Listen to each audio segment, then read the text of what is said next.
Külün üstünde kebabların şaqqıltısı eşidildikçe elə bil kəndin ruhu dirilir. Bütün mahalla kebabın ətri yayılıb insanın iştahını oyadır. Bu bir qədər xanımların işini yüngülləşdirir. Bunu deməmək haqsızlıq olar. Axı oda alışdırmaq, şiş düzəltmək, ət çevirmək də hünər tələb eləyir. Üstəlik kişi əlindən çıxan kebabın dadına doymaq çətin olur. Hər loxma bir fədakarlığın, bir diqqətin, bir kişilik çalarlarıdır.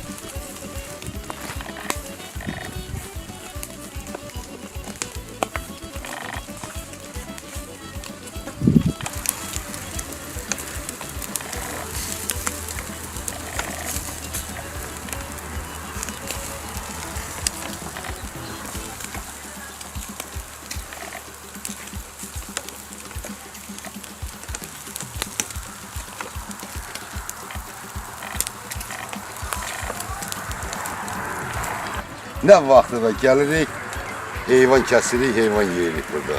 Qonağına, yadına, dostuna, həmişə. Etiraf eləyək, kişilər kebabı elə pişirir ki, gərək insan təşəkkürü özü ilə aparsın.